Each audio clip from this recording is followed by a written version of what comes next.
Let's move on to our next song of the day. We have the Horizon Zero Dawn OST, Nora Norawea. Let me know who is the composer, please. Jonathan Williams. Here you go. So, Nora Norawea by Jonathan Williams from the Horizon Zero Dawn OST. We're going to be analyzing this as we go. This is a live analysis, so there's going to be a lot of pausing. I'm going to try to explain to you as a composer what I believe the composer here was thinking. So, let's check this out. Let's go.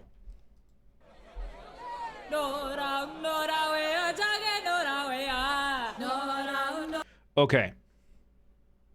We're 5 seconds, and I'm not going to count the first 2 seconds because that was just background noise. Of course, every element is deliberate, and we have this tribal scene, and we have the call and response, lead and follow of the first theme, the Norawea.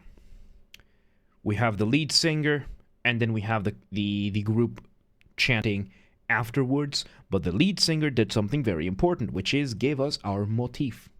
The motif, of course, being the smallest version of your musical idea, the simplest, most basic version of it. That is a motif, that is your seed. That's the seed that you plant, that you bring out for everything else. So this is already giving us the vibe of the entire track. Let's see where they take this.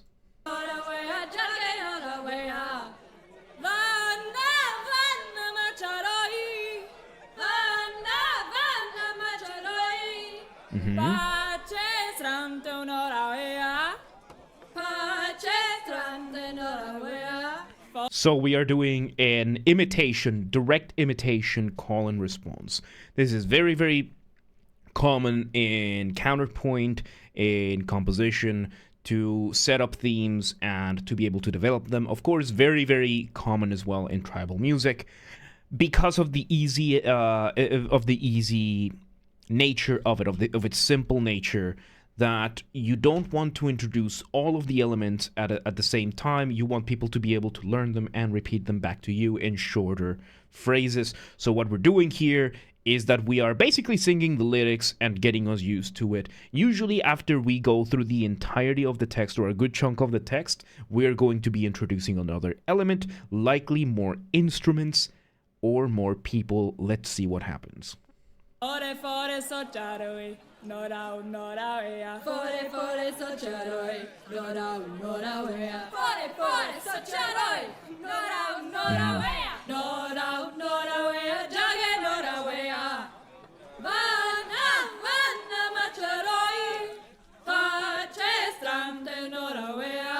So yes, we are starting to repeat these, but now instead of just having the lead and the follow, now these are learned by the crowd. And something I'm liking about this is that with the sounds in the background of the people talking, this gives it the vibe, the impression, or the vibe. Let's call it the vibe of this being spontaneous, like a flash mob. There's just a bunch of people walking around, going around, doing their thing, and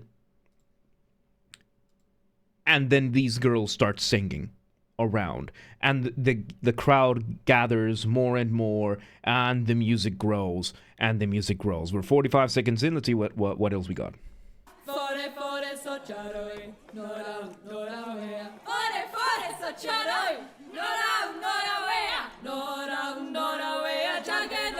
We start harmonizing. So yeah, now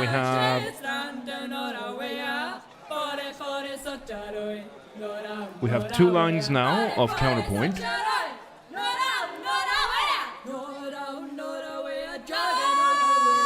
3 lines now. So yes, we are doing this structure is called wrong one.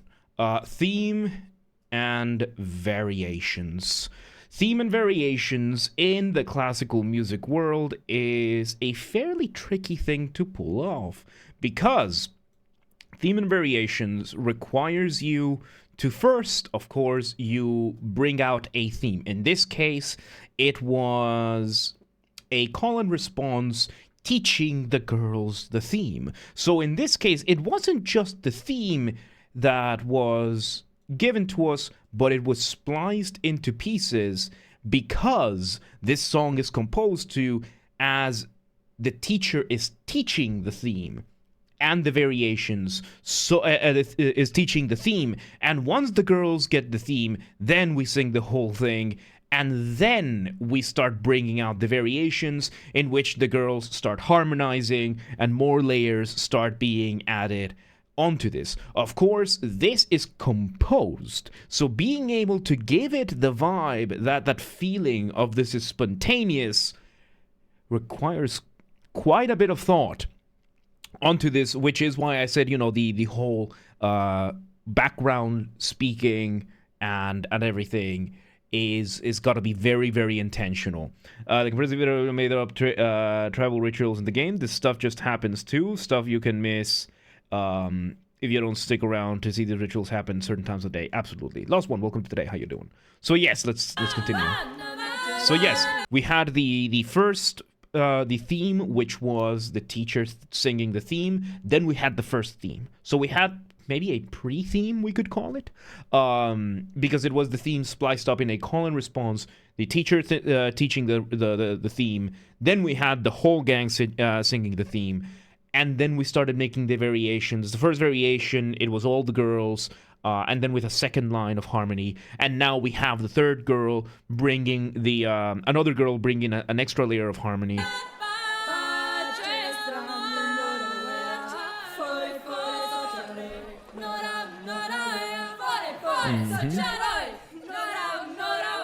And the interesting thing here is that usually when you do a theme in variations, your theme starts and ends. You will have like a definitive start and a definitive end, but this one is more of a just repeat. You repeat the main theme, and the variations are the exact same the exact same theme, and you're just building around it. So it's a tricky thing to do when you're doing something like this, because you risk making it very repetitive. But it doesn't feel like it because you're just building on top of it. But still, it's very tricky.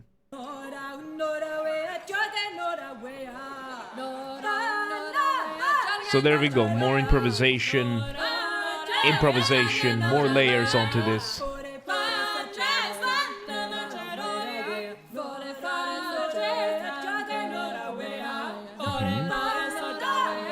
So yeah, now you have a bunch more layers playing out.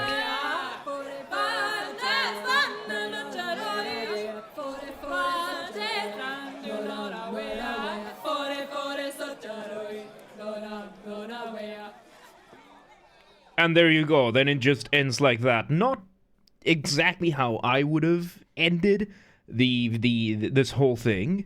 I would have probably given it a stronger cadence, but then again, tribal music doesn't follow the same conventions as the world of academic music. So it makes sense that it would just end this way because that's how they were taught. It ends just now. Very, very, very interesting take on counterpoint and the concept of theme and variations. What do you think? It's only women? Any theories? Because they were all sopranos. I mean, you had an alto there. You had one alto there, but it's definitely all female voices. Like maybe you have a sopranino in there or something. But yeah, that's just how women's voices sound, and it is a fact of life that during tribal times it was mainly women who were far more artistic in this kind of thing.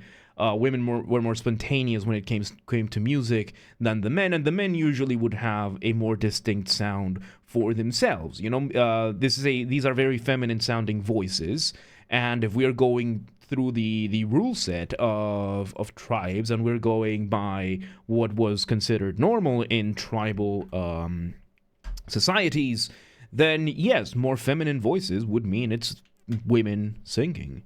The men would usually have more masculine songs, usually with more percussion or something like that. Which, yeah, there you go.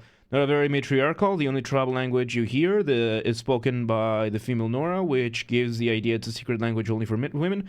For rituals, only for women, which is genius world building.